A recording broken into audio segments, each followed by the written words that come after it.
Cambios físicos. Bueno, en este aspecto se toman en cuenta los cambios físicos producidos en el adulto mayor, como puede ser el cambio en la postura, en la forma de caminar, las facciones, en el color de pelo, en el color de piel, en la capacidad visual y auditiva de la persona, en el sueño alterado, entre otros aspectos. Los trastornos y discapacidades físicas, al ser tan frecuentes, suelen tener mayores consecuencias afectivas negativas.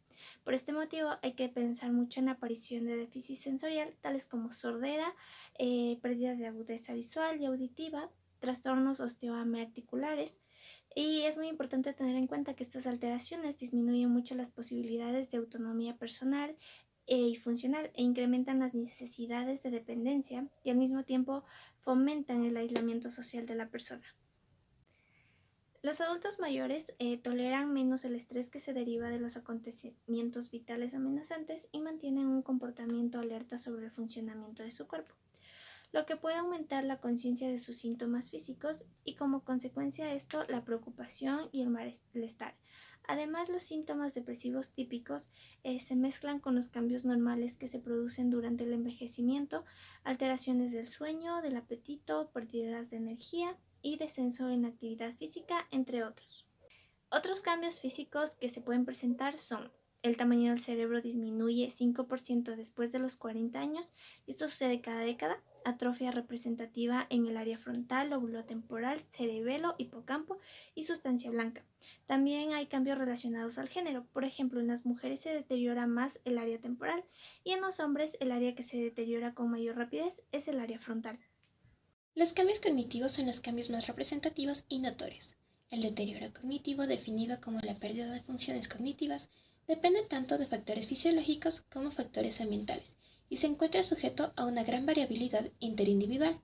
El mantenimiento de la cognición del paciente mayor se encuentra ligado a variables como las patologías del paciente, el soporte social, el estado anímico y la presencia de síndromes geriátricos como la fragilidad y la osteopenia.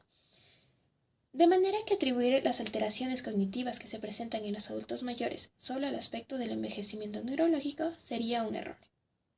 En estos cambios también se evidencia la disminución en la capacidad del almacenamiento de la memoria, que afecta a los tres tipos de memoria, a corto, mediano y largo plazo. También se evidencia un deterioro en la memoria episódica. Sin embargo, existe un mayor deterioro de la misma cuando aparece el Alzheimer. También se encuentra el enlentecimiento en la reacción y el procesamiento. Existe también una evidente disminución atencional y perceptiva, una disminución en el control de sus propios pensamientos, y se encontró además que niveles moderados o altos de actividad física fueron asociados con un riesgo significativamente menor de demencia de cualquier tipo, independientemente del nivel educativo o del estado de salud. Existen múltiples pruebas que permiten iniciar la evaluación cognitiva de los pacientes, como por ejemplo el Mini Mental, el test mental abreviado, test del dibujo del reloj. Si el resultado de la evaluación es positivo, no implica un diagnóstico de demencia. Indican la necesidad de iniciar una evaluación más completa para reconocer el estado del paciente y, de esta manera, tener un diagnóstico. Cambios metabólicos y de neurotransmisores.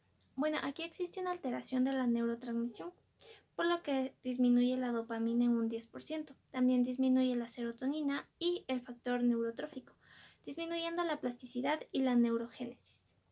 También existe una disminución mitocondrial. Por este motivo se podría explicar el por qué los adultos mayores tienen menos energía, pues la mitocondria es la estructura en donde se genera la energía.